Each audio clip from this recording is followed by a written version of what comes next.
But it was really hard for me to see that, really hard for me to see that, the reason I was in the situation was my choices, and not being firm and assertive and boundaries and really calling for help. It was just a horrible time.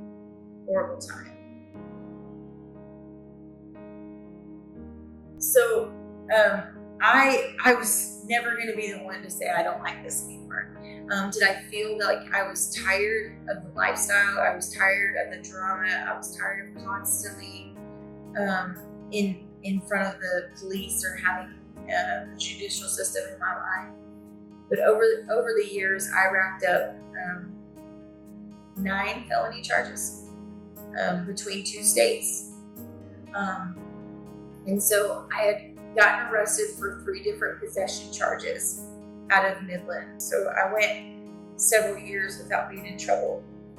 And I get arrested for those charges. I spent 9 days in jail before my crowd raised the money to bond me out. And I started going to court and trying to handle it, talked to my court-appointed attorney, and I really wanted and asked him in the court for treatment.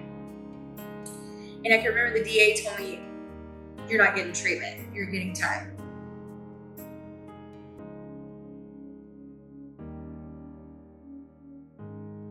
The day I was supposed to show up to court to sign for the 8 years, I decided I wasn't going to do it. And they could come find me. So that put me on that 1.5 years of running.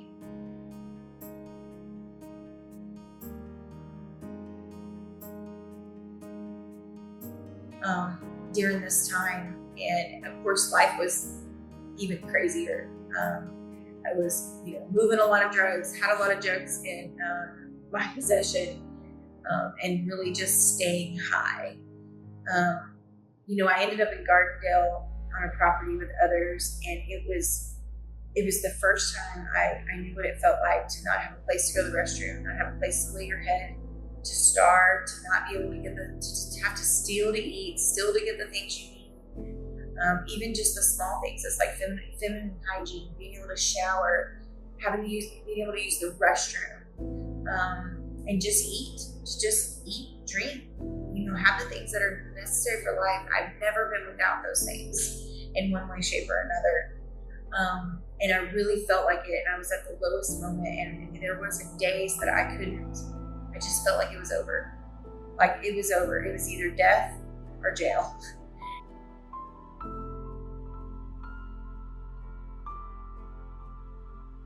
I figured they would take the 8 off the table and they would go back to the 10. Why would they give me 8, right? After running for so long. And I can remember the day of getting arrested. I actually got to shower. I got dressed. A friend of mine was going to take me to the Gardendale store so I could get, coffee, some food, and a water.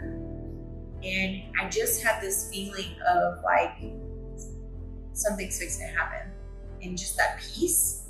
And it was crazy. About the same time the feeling came over, as I came out of the Gardendale grocery, I had food, I was eating, drinking coffee.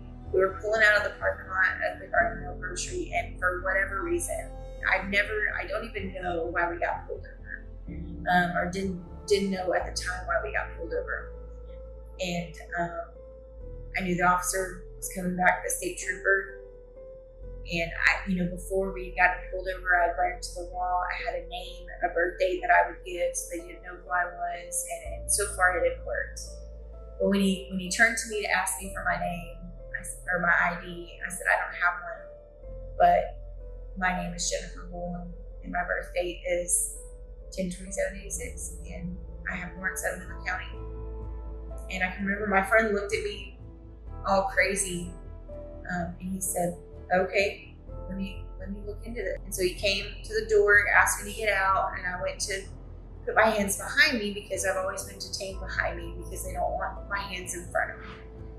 And he said, "No, I'll handcuff you in front." And then he walked me to the car and he said, "Yeah, you do have warrants." And I'm in the back seat, right? I'm a violent offender, so they're not usually very nice. This guy put me in the front. I thought it was a joke. I was like, "No, I don't want to sit up there. I'm not supposed to sit up there. I'm supposed to sit in the back." He said, no, I want you to sit up front because I want to talk to you on the way. And I thought it was weird, but I got in. He dealt with my friend as a driver. She pulled off, and I knew I was headed to Ector County Jail. And he talked to me the whole time.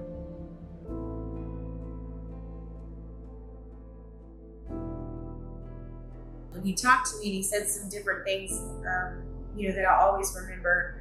And if I could remember his name and get in contact with him, I would love to. But he told me that I didn't belong where I was, and he didn't know what choices I had made to get here, but that he really believed I was fixing to embark on a new adventure and to not settle for that 10 years because he didn't think I belonged there 10 years. And so, of course, by this time I'm in tears and trying to tell him, you don't know me, you don't know who I am, you don't know what I've done. And he said, yeah, but I can see your spirit. And although it's broken, you're a good person and you don't belong here in these cuffs. So with being a violent offender, he walked me all the way in. He said, he told the jail that I was cooperative, I was calm, to not treat me as a regular, violent offender, that I would be fine without cuffs, and the nicest trip I've ever had to jail, ever. And part of that was probably because I learned to keep my mouth shut during that time, and I was just accepting. I just knew where I was going. They asked me if I wanted to call anybody. I said no.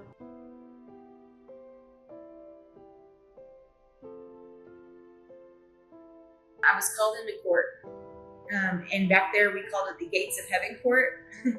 Judge Rainey was down in the commissioner's court. That's where she was on the first floor. So you brought it. It was very intimidating because you got the big, nice wall, a big, huge desk, or judge's bench, and it was a very intimidating courtroom. And I stood there in front. It was very silent. There was her court coordinator and compliance officer, or bailiff, and her in the room. And she starts reading. Well, she starts talking, and I don't know what. I'm trying to figure out what's going on. She's not talking at me, she's looking down. And then I finally realized she was reading my letter to me. And so I immediately start crying. And she looked up about halfway through it and she said, I'm gonna give you a chance. She said, although everything inside me tells me that this is probably the wrong choice, I'm gonna give you a chance, and I expect you to not make a fool out of me. And I put my head down and looked at her and I said, I can't promise that, but I can promise you I can try. And she said, that's all I'm asking you to do. And so they took me back, and I had to go back another day, and I had to flee in to drug court. And she told me it would be a couple of days before I got released. But as it got closer, when they called my name to be released from jail, I looked at Rhodey, which was the officer then, and told her, I don't want to do it. And she goes, no, you're going to get your stuff and you're going to come on and you're going to do fabulous. And I was like, no, I can stay sober here. I can't stay sober when I hit the gate. And then I don't know where I'll be in the court. And then I'm going to be doing 10 years anyways. I'm going to have to go through rearrest. I quit. I don't want to do it. And she talked to me all the way out, and she said, these are the things you're going to do. And you're going to do it, and you're going to do great. I believe in you, and you have potential, and you can't do this. And I broke down in tears, and I wanted to let out. But that was the first time in so long that somebody told me that I had potential and believed in me.